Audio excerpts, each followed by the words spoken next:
estos momentos, a dos personas que respetamos y admiramos, dos amigos de esta casa, de este espacio libre como el viento.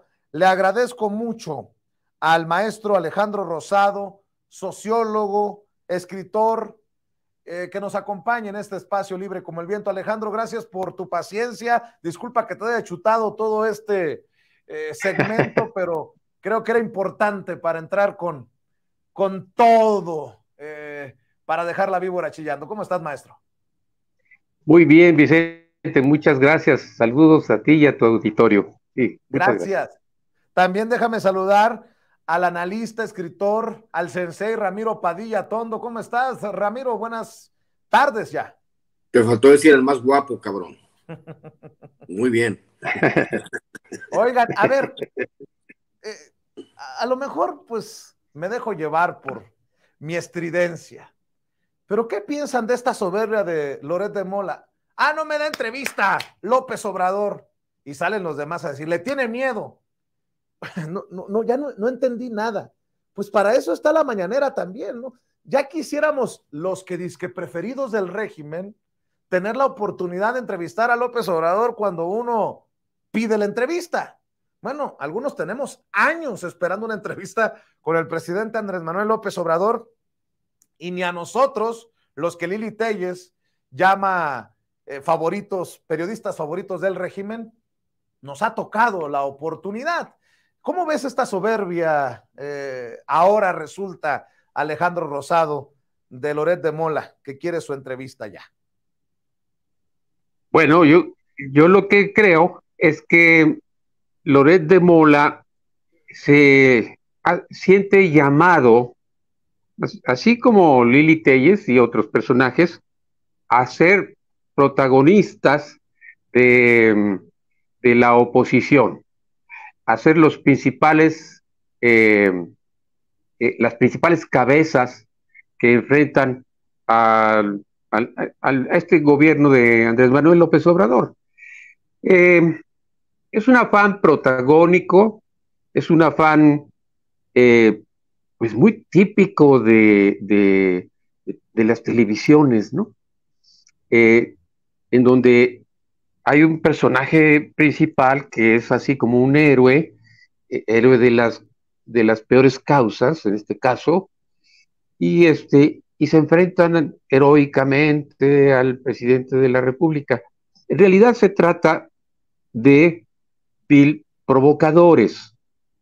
Loret de Mola ya se puso el chaleco de provocador desde antes del gobierno de López Obrador, y vive de eso, vive de Andrés Manuel.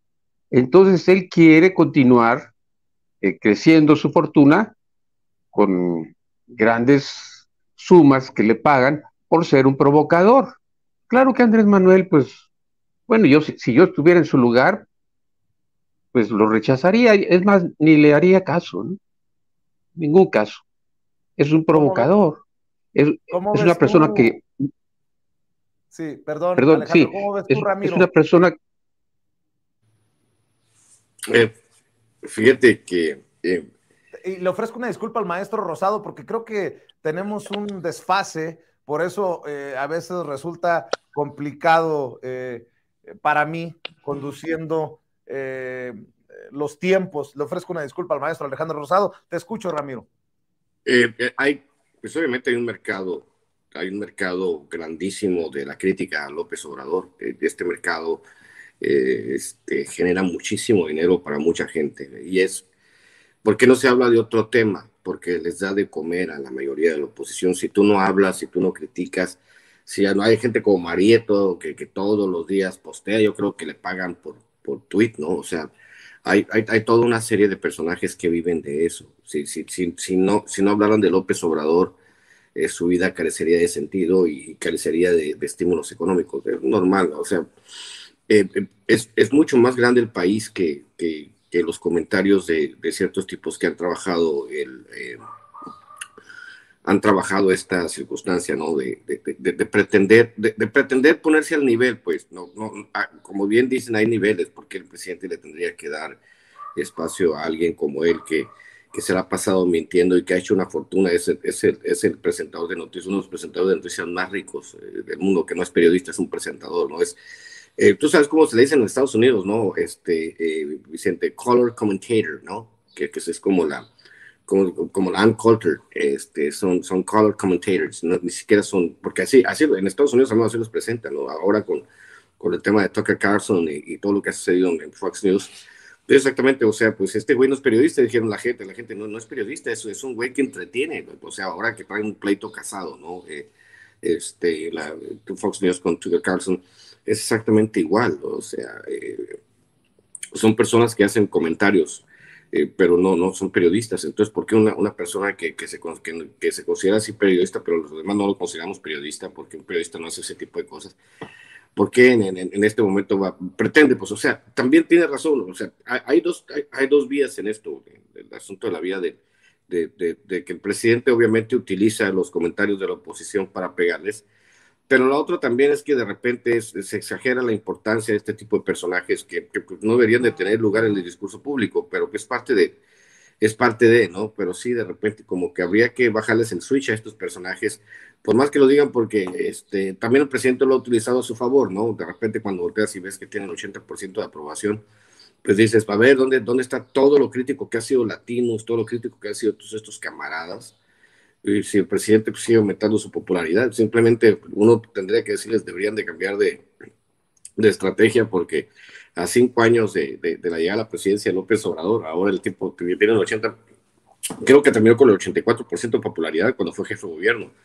Entonces parece ser que López Obrador quiere romper ese récord de llegar a más del 84% de popularidad, ¿no? Al final de su mandato. Entonces, pues ahí va el asunto, pueden decir lo que quieran, no hay en sí, pues digo, no hay consistencia ni inteligencia en la manera en que se conducen, porque pues hay un mercado que alimentar y ese mercado anti-AMLO es el que las da de comer y pues tienen que contarle historias, ¿no? Te gustan las historias de corrupción de la familia de López Obrador, que no existe, por supuesto. Entonces, pues ahí vamos a alimentarles, vamos a inventarles historias, vamos a agregarle características de personalidad que no tienen, ¿no? Para alimentar ese público insaciable que quiere ver mal al presidente López Obrador y a su familia, y por eso son tan agresivos. Así que, pobres vatos, ¿no? ¿Y qué me dicen de la troleada que le pone el presidente Andrés Manuel López Obrador a Norma Piña, la ministra presidente de la Suprema Corte de Justicia de la Nación? Le preguntaron al presidente sobre este premio a los derechos humanos que recibirá por parte de la Asociación Internacional de Mujeres Juezas. ¿Y qué fue lo que respondió don David, el presidente?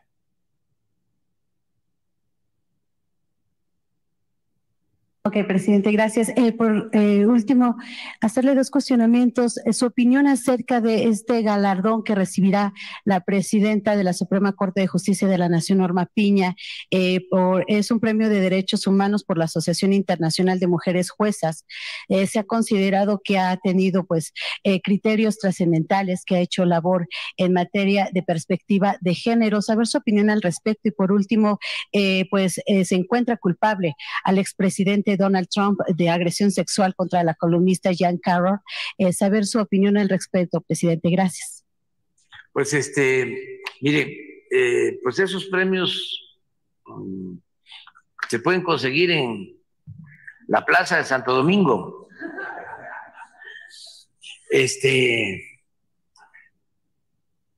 O también en el Time. Acuérdense esta revista famosa, ¿no? Internacional, que decía el economista del año. Siempre era un secretario de Hacienda de México, de la época del saqueo, de la corrupción. Los presidentes de México de aquel entonces salían en la portada. Premios a Krause en la monarquía española, casi una vez por año. Miren aquí. No hablaba yo de él. Quítalo. Bueno, pues ahí están las declaraciones del presidente Andrés Manuel López Obrador. Ya me imagino el berrinche que habrá hecho Raimundo Rivapalacio, el gran columnista, el gran periodista Raimundo Rivapalacio, cuando escuchó esta mañana al presidente, porque hoy publica en El Financiero: está enojado y lleno de un odio galopante, el método que emplea para sacar sus frustraciones, porque las cosas no salen ni como las desea, ni en los tiempos que quiere, es insultar para descalificar. Alejandro Rosado, escucho tus reflexiones. Bueno, yo creo que se trata de una derecha muy desesperada y que ha entrado ya también en algo muy curioso. Cuando alguien desespera, aplica lo mismo una y otra vez. Entonces, lo que sucede es que al final de cuentas, hasta una derecha desesperada entra en una zona de confort. La zona de confort consiste en vivir del presidente, vivir de criticar de la manera más estúpida al presidente y a su familia, criticar cualquier defecto, porque claro que el gobierno, digamos, el gobierno en turno siempre tiene fallas y a partir de ahí empieza el desgaste. Bueno, pero esto se ha convertido en una zona de confort para la derecha. La derecha ya no tiene ni el caso de Loret, ni en el caso de Rivapalacio, ni siquiera el equipo de jueces de la Suprema Corte, no tienen más que responder, son respondones, ya no tienen otra alternativa ante las sugerencias de cambio verdadero. De hecho, Andrés Manuel ha dicho, puede haber, puede correrse hasta el centro, la cuarta transformación puede correrse un poquito al centro, pero no debe de detenerse. Y efectivamente, es que de lo que se trata no es de irse al centro o a lo más radical, sino ir profundizando la cuarta transformación. Y esto ya no lo pueden detener ellos. Entonces, quedan en una zona de confort como los críticos amargados que siempre estarán allí, en los rincones donde las telarañas las arañas hacen su telaraña, ahí se van a quedar. Y entonces, yo creo que necesitamos, como comentaristas, como periodistas, pasar a otro plano, porque estas cosas, esta declaración de que la jueza, la ministra Piña, es premiada por una asociación internacional de juezas por los derechos humanos, me parece que ya son noticias que no son noticias, que ya no tienen ninguna importancia. Está el caso Assange, pero primerísimo plano, ¿verdad? Como un caso que ya con la toma de posesión del nuevo rey, Carlos III, hay una presión superior. Está el asunto de Ucrania, está el asunto de que Lula está luchando por la paz en Europa. Hay muchos otros temas que estos, pero estos temas son los que, como bien dices, y bien dice Ramiro, generan entretenimiento. Pero nosotros tenemos que buscar la manera de desviarnos de ello y hacer otro relato acerca de lo que está sucediendo en México, porque si no estamos estancados, ¿no sienten la impresión de que estamos medio estancados en esto de estarle conteste y conteste a la derecha cosas insulsas? Yo Yo digo que hay muchísimos otros temas que tendríamos que abordar. ¿Cómo ves, Ramiro, tú? Sí, coincido con Alejandro. Obviamente, te acuerdas que lo dijimos después de la elección de 2021, que era tiempo de construir un nuevo discurso, porque habíamos estado siendo reactivos a todo lo que decía la derecha. Obviamente, sí, da material a la derecha, ¿no? Porque también tenemos que estar en la discusión pública, tenemos que encontrar el equilibrio, pero también tenemos que hablar de lo que nosotros proponemos. Al final de cuentas, pues sí hemos entendido esta parte, ¿no? Lo de la ministra Piña y lo de los autopremios, pues obviamente es una costumbre muy priista, ¿no? Muy panista, darse premios entre ellos y festejarse. Acuérdate, ahí tenemos que premiaban como al círculo de seguridad de Calderón, ¿no? Se daban premios entre ellos. ¿Cómo se llaman ahora los que están en la cárcel recibían condecoraciones vestidos de policías mientras se enriquecían a costa de su tráfico de drogas, ¿no? O sea, ese tipo de premios, ahora que es divertido, ¿no? O las condecoraciones que se entregan unos a otros, lo que dices, ¿no? El estadista del año, por ejemplo, yo escribí cuando escribía para Sin embargo, escribí un artículo hablando de Peña Nieto cuando recibió el premio del estadista del año. Imagínate Peña Nieto, el estadista del año.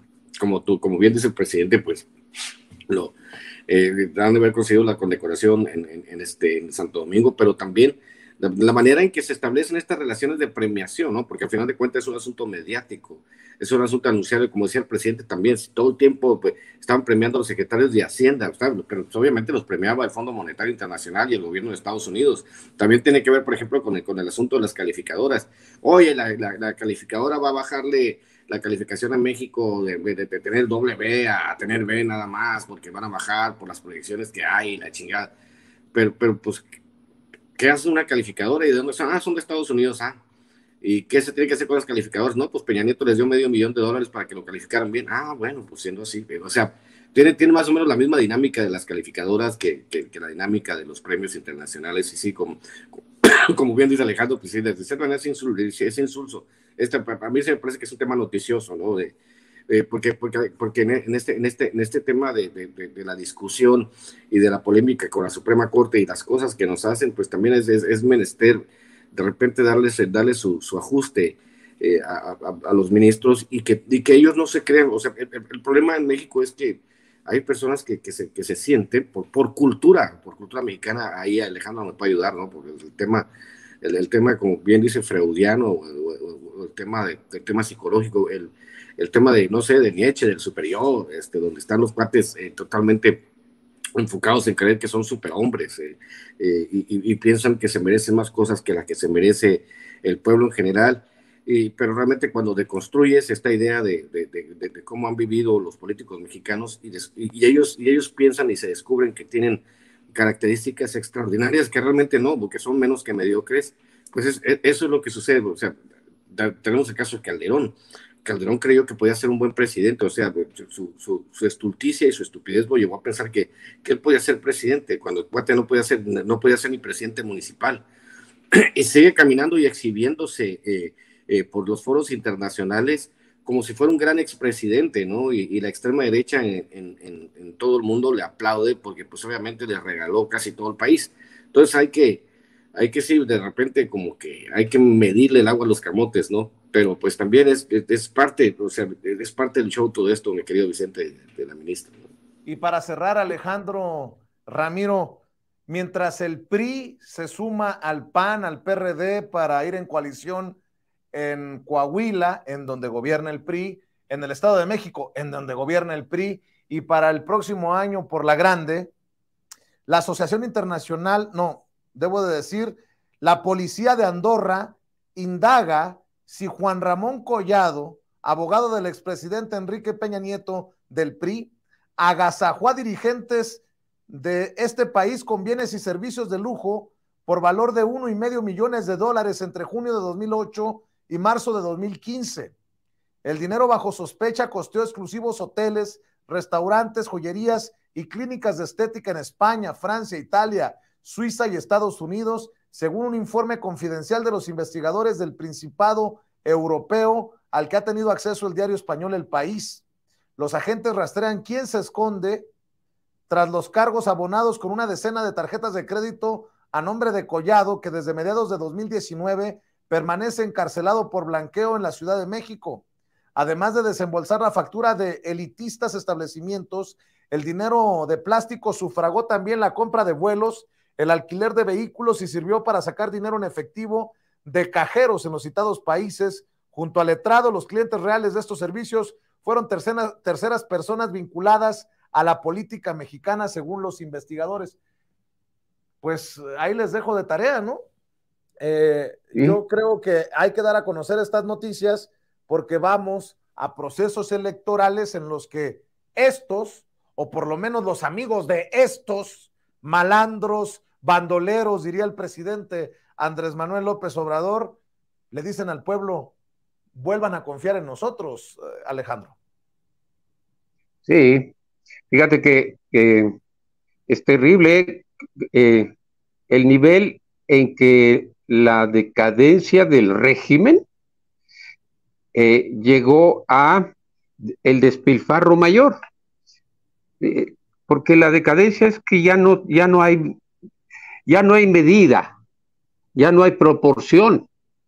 Es una decadencia cultural la que tuvimos en los últimos 40 años, y se vuelve a reproducir lo que Octavio Paz nos señalaba, aparte de lo del laberinto de la soledad, nos señalaba el culto a la pirámide. El culto a la pirámide es duraderísimo, muy duradero, es decir, 500 años, 600 años, 1000 años, en donde los jerarcas podían hacer grandes despilfarros, grandes dispendios en su favor. Este señor que mencionas, Collado, era el abogado cercanísimo al presidente, al último presidente del viejo régimen, de Peña Nieto. Era uno de esos personajes empoderadísimos, con manejos mafiosos, por eso está en la cárcel, y representa exactamente eso que todavía necesitamos pensar. El culto a la pirámide no cambia con un cambio de régimen. Es una revolución de otro nivel, más profundo. Es rendirle pleitesía a los poderosos que están en la punta de la pirámide del poder. Eso todavía nos falta mucho. Qué bueno que Andorra se está preocupando por esos gastos. No se preocupaba por recibir cualquier tipo de inversiones financieras en sus tierras, las mantenía bien guardaditos, ahora está preocupado. Pues qué bueno, no entiendo eso por qué, pero qué bueno que lo esté haciendo. Y claro, tenemos que criticar sistemáticamente en las campañas próximas este culto al poder, este enorme culto al poder que siempre resultará, como decía aquel sabio inglés, corromperá absolutamente si el poder es absoluto. Sensei, ¿tú cómo ves a estos priistas sinvergüenzas? Y eso que no he mencionado lo del cártel inmobiliario del PAN y de esto, con justa razón, en la coalición de Claudio X González dicen, si tocan a unos, nos tocan a todos, sin albur. Sí, maestro Alejandro, es Lord Acton el autor de la frase del poder absoluto. El sentido del entendimiento, porque hay que saber, creo que pues, son las etapas psicológicas de la construcción del ego, en el caso de los priistas, de los panistas, cuando de repente se descubren, no tan bien, o sea, no es exclusivo de todos ellos. Básicamente es el asunto de la clase política mundial en muchos de los países, porque no han interiorizado los valores los valores democráticos, pues.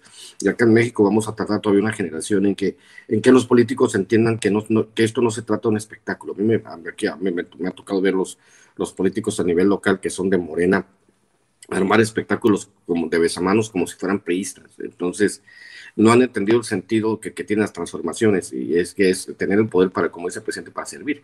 Pero pues no hay políticos como López Obrador que construyan de cierta manera, o sea, que hayan dominado a tal grado el ego que han resignificado el poder, sobre todo el presidencial, y resignificar, ¿no? Interiorizar esos valores que significa que hay que construir una manera nueva de ejercer el poder, pues nos va a tardar una generación, porque hay que reeducar a las nuevas generaciones y explicarles que uno no llega al poder para hacer espectáculos, uno no llega al poder para enriquecerse, uno no llega al poder para que a donde quiera que vaya la gente le aplauda, para construir discursos vacíos, para gritar nosotros en esto. O sea, ese tipo, el tipo del político gritón también tiene que desaparecer en México, pero esta forma de construir o de entender la política, pues tiene que pasar por un proceso de reeducación de la sociedad. Y que es lo que también tendríamos que hacer, como bien lo plantea Alejandro, también tendríamos que hacerlo, ¿no? Él lo dice en las coordenadas históricas de la 4T, que por cierto es un librazo, ¿no? Tendríamos que reconstruir, resignificar, para que este tipo de circunstancias donde ves a los ricos, a los pobres, donde la gente admira al chingón, como dice Octavio Paz, ¿no? Es que se admira al chingón, se admira al tipo que tiene una esposa rubia, en un México donde no hay una abundancia de rubias. Eso lo decía Alan Reading en Vecinos Distantes, ¿no? O sea, se admira la manera de construir el poder por los medios que sean. Es muy chingón porque se chingó a todos y llegó a la cima y ahora es el más poderoso, ahora todo el mundo tiene miedo. Hay que recordar un Carlos Hank González, por ejemplo, ¿no? Que era muy poderoso, era muy maldito, pero era muy elegante en su manera de describir al mundo y de invitar a sus adversarios y hacerles una buena comilonga, ¿no? Había un cuate, ¿cómo se llamaba? El Nene Garza, o sea, un cuate de apellido Garza, Tamaulipas, que mandaba un avión exclusivo para que le trajeran un cabrito, ¿no? ¿Qué vamos a comer ahora? Un cabrito de Tamaulipas, y órale, vayan en un avión privado a traerme el cabrito, que lo hagan allá en Tamaulipas porque es el sabor que me gusta. O sea, de ese tipo de cosas que hacían los políticos de antes, políticos faraónicos, ¿no? Que pensaban que eran dueños del presupuesto. Ahora que se descubren fuera de la jugada del presupuesto, ese es el asunto de los rabiosos empresarios que no producían nada ni que generaban valor agregado, simplemente eran rentistas del presupuesto, como Claudio X González, que hasta él mismo, ¿no? Se pagaba 9 millones de pesos al año de sus organizaciones, con presupuestos de un fideicomiso, con dinero de nuestros impuestos. Pero imagínense que Claudio X González se paga 9 millones de pesos de salario. Uno dice, ¿cómo es posible? Pues imagínate como él, como decía César, ¿no? ¿Cuántos fideicomisos hay de andar por ahí que generan intereses de millones y millones de dólares de nuestro dinero para mantener juniors? Y probablemente Enrique Lamadrid, no sabemos de qué viva también, ¿no? Después de la mega chinga que le pegó Billy Ríos, hay que preguntarle a Enrique Lamadrid de qué vive, qué estudió, ¿no? Y que ahora el junior quiere ser presidente. Es una nueva circunstancia donde vamos a ir poco a poco aprendiendo que el poder es para servir, y el poder tiene que ser también de cierta manera horizontal, no piramidal, y es lo que vamos a construir en el futuro, mi querido Vicente. Muy bien. Oye, maestro, pues de una vez invitemos a la gente a tus esfuerzos para que respalden, apoyen, estén al pendiente. Mañana nos vemos a las 10 de la noche, hora de México, en mi canal. Vamos a tener un par de entrevistas, a platicar un rato. Ya saben, nos vemos más tarde con Marcelino Panivino. Ya saben, @Charo Ilustrado, @Ramiro Tondo, y los que quieran libros, pues ahí me dicen por Twitter. Te mando un abrazo. Gracias, @Ramiro Atondo en Twitter. Y el maestro Alejandro Rosado, ¿en dónde te apoyamos? ¿En dónde te leemos, maestro? Muchas gracias, Vicente. Pues mira, pueden leer mis libros, que son 3 ahorita, los que están en la plataforma Amazon. Son 2 novelas comunistas que se llaman El Moscovita y la Zona 2, que son novelas autobiográficas de cuando fui comunista en los años de la Guerra Sucia. Y un libro de ensayos que acaba de mencionar Ramiro, que se llama Coordenadas Históricas de la 4T. Es un libro actual. Pocos libros hay como esos todavía, aunque vienen más, ¿no? Vienen más de otros autores. Y así que esos los pueden comprar en Amazon o a través de mi cuenta en Facebook, Alejandro Rosado, con Z, se escribe Rosado. Muy bien, pues Alejandro, Ramiro, les agradezco mucho que hayan llegado a esta cita con la audiencia de Sin Censura. Estamos al pendiente, que pasen excelente día. Gracias, maestros. Y déjeme saludar a mi amigo Mauricio García, experto financiero.